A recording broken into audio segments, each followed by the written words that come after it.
Assalamualaikum warahmatullahi wabarakatuh. Halo semuanya, bagaimana kabarnya hari ini? Semoga selalu dalam keadaan sehat dan dalam lindungan Tuhan Yang Maha Esa. Amin. Amin ya Rabbal Alamin.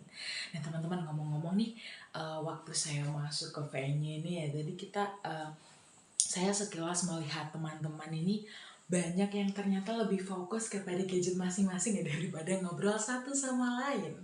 Tapi teman-teman memang tidak dapat dipungkiri ya bagaimana gadget ini sangatlah berpengaruh di kehidupan kita, yaitu generasi milenial atau lebih sering dikenal sebagai Gen Z. Semakin canggihnya teknologi dan seiring berkembangnya zaman itu membuat gadget ataupun teknologi lain itu sangatlah penting bagi kehidupan kita, begitu ya teman-teman ya. Nah, sejurus dengan itu, mungkin bagi beberapa teman-teman di sini itu sudah merasa familiar tentang bahasan yang akan kita bahas pada hari ini. Tapi mungkin bagi teman-teman yang berasa uh, baru baru pertama kali dengar atau mungkin masih merasa unfamiliar dengan pembahasan ini, maka dari itu bersama dengan saya Dilista Virgi selama 10 menit ke depan akan membahas sebuah hal yang bertajuk dengan broadcasting. Nah, mungkin kita bisa mulai dari step yang mudah terlebih dahulu ya teman-teman. Step-step dasar yaitu tentang apa sih broadcasting itu. Tentang pengertian dari broadcasting. Nah, padahal mungkin ya kalau teman-teman ketahui, tanpa sadar uh, kita sering sekali melakukan sebuah broadcasting tanpa sadar teman-teman. Setiap hari itu pasti kita pernah ya paling enggak sekali dua kali itu melakukan broadcasting di media sosial. Nah, jadi apa sih broadcasting itu? Jadi teman-teman, broadcasting adalah sebuah penyampaian informasi atau mungkin pengiriman konten ataupun berita kepada khalayak umum secara luas, yang luas mencakup luas sekali, dan dilakukan secara simultan dan juga bebas akses teman-teman.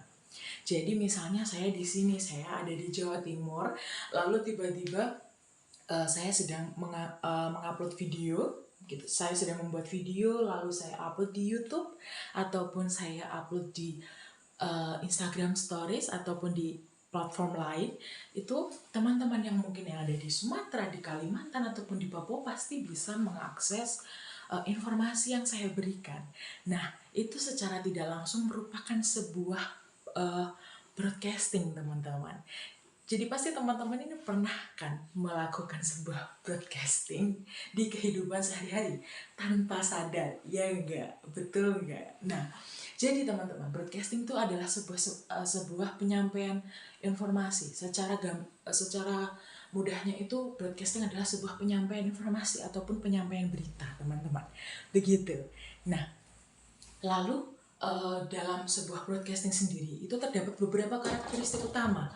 Tadi juga sudah sempat saya singgung, yaitu karakteristik yang pertama ada simultan, lalu ada bebas akses. Nah, simultan di sini itu diartikan sebagai penyampaian atau pengiriman informasi yang dilakukan uh, kepada khalayak umum, kepada masyarakat yang luas, tetapi dilakukan secara tidak berurutan atau secara terjadwal. Jadi pengirimannya itu sesuai dengan kemauan saya. Seperti misalnya saya pagi ini tiba-tiba ingin upload informasi atau mengupload sebuah berita begitu. Nah, itu untuk simultan. Nah, untuk karakteristik yang kedua itu adalah bebas akses. Di mana akses di sini, bebas akses di sini itu diartikan sebagai informasi atau berita yang kita kirimkan itu dapat diakses oleh banyak orang sekaligus, tetapi tanpa harus berlangganan ataupun berbayar teman-teman. Jadi gratis begitu. Nah, lalu tadi teman-teman pasti sudah tahu tentang broadcasting itu apa, lalu karakteristiknya itu bagaimana, itu teman-teman pasti sudah tahu dan sekarang mungkin sudah punya gambaran tentang broadcasting. Nah, lalu selanjutnya kalau misalnya tadi sudah saya jelaskan atau misalnya tadi sudah dijelaskan kalau ternyata kita tuh secara tidak langsung melakukan sebuah broadcasting lah, tapi kita lewat medianya apa aja ya.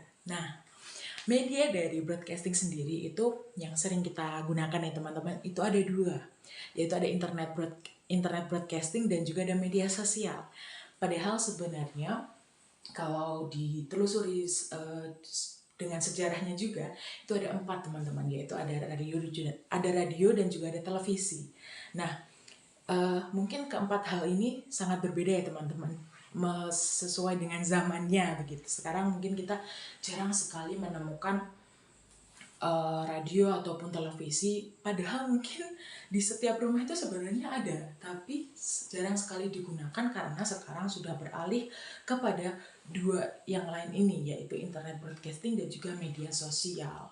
Nah, karena memang tidak dapat dipungkiri ya teman-teman, persebaran berita atau informasi melalui media sosial itu sangatlah cepat, lebih efisien, dan juga daya cakupnya itu lebih luas.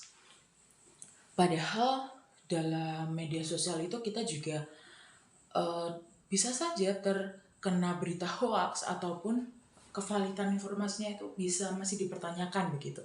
Nah, kita sebagai generasi milenial itu harus pintar dalam mengelola sebuah informasi, teman-teman. Jadi tidak langsung mendapat informasi lalu kita serap dan kita percaya gitu. Tidak, jangan ya teman-teman. Jadi kita sebagai generasi milenial atau Gen Z itu harus pintar dalam memisahkan informasi mana yang harus dipercaya, informasi mana yang dapat kita serap, dan informasi mana yang patut kita sebarkan, dibandingkan dengan kita dapat kabar atau dapat informasi, kita langsung forward aja, kita langsung teruskan saja ke orang lain, padahal berita tersebut itu belum valid, berita tersebut itu belum benar adanya gitu. Nah, kita sebagai generasi milenial harus